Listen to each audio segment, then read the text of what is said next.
Tu fais l'erreur de tout le monde. Tout le monde est persuadé que les religions droguent le peuple, donc à son désavantage. Or, c'est faux. Quand on lit Marx, il y a une phrase avant qui dit le contraire. Bonjour Rémi, bonjour tout le monde. Rémi, c'est moi qui vais poser une question. Tu connais Karl Marx de réputation. Oui. Et Karl Marx, dans le monde entier en général, tout le monde connaît sa fameuse phrase « La religion est l'opium du peuple ». Vous en avez entendu parler déjà. Qu'en penses-tu ? Ça veut dire quoi cette phrase ? La religion, on garde les peuples calmes et qui ne se rebellent pas. Tu fais l'erreur de tout le monde. Tout le monde est persuadé que les religions droguent le peuple, donc à son désavantage. Or, c'est faux. Quand on lit Marx, il y a une phrase avant qui dit le contraire. Il dit que justement, la religion, pour aider les miséreux, est un calmant pour leur permettre de supporter la misère du prolétariat. Donc cette erreur, depuis que Karl Marx l'a écrit, tout le monde la reprend, les médias.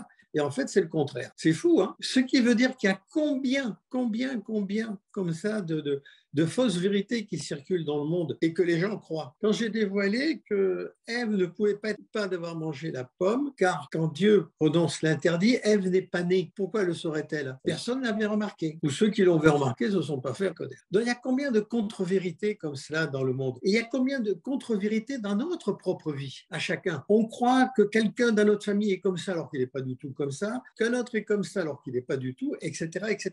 En fin de compte, on voit le monde plus à travers les contre-vérités qu'à travers la vérité, qu'à travers les vérités. Ce qui explique, évidemment, les mauvais résultats en amour, en argent, en réussite sociale, etc. Le grand défaut des gens, c'est de ne pas mettre une étiquette juste sur la chose. Avant, je disais dans mes séminaires, l'Everest, c'est la pureté. Mais un caca, c'est un caca. Donc, il faut dire le caca, c'est le caca, ça pue, et l'Everest, c'est pur. Voilà, c'est tout. Il faut mettre les étiquettes justes. Et ça, les gens ne cherchent pas à mettre des étiquettes justes. Ils mettent des étiquettes qu'ils ont envie de mettre sur les gens, sur les situations, etc.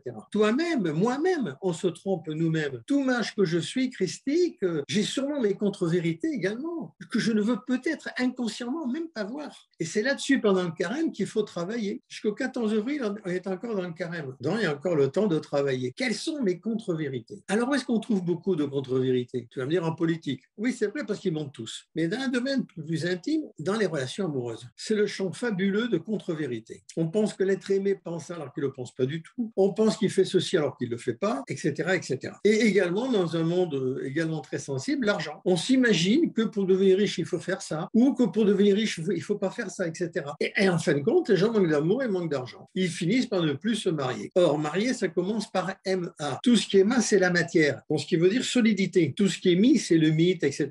La mythe, la mythologie. Dans le mariage, quelque chose qui solidifie le couple. Mais si on pense que le mariage va coûter de l'argent et qu'il va mener au divorce, voilà. Contre-vérité. C'est un sujet passionnant à développer. Mais qui va le développer ? Maintenant que je te l'ai révélé, je l'ai révélé à nos amis sur YouTube. Est-ce que vous allez essayer de trouver les contre-vérités de votre propre vie ? Les erreurs que vous faites en ayant des contre-vérités sur telle et telle personne, sur des hommes politiques, sur des gens de votre famille, sur des gens de votre entreprise avec qui vous travaillez, sur des situations également. Ça demande quand même de l'éveil. Ça demande un éclaircissement et ça demande une radio mentale qui ne va pas s'égarer. Voilà de quoi je voulais parler surtout ce matin, parce que c'est quelque chose qui me paraît extraordinaire et un sujet de travail pendant le carême. Merci Serge. Je vais vous expliquer pourquoi je fais du off. Parce que je peux très bien être assis et lire un texte et faire des révélations. Le off me permet de me présenter d'une façon plus authentique. Il n'y a plus d'authenticité dans le off. Voilà pourquoi je privilégie le off. Voilà, je tenais à le dire et je le redirai. Très bien, merci Serge. Eh bien, merci Rémi. Je te dis au revoir mes amis.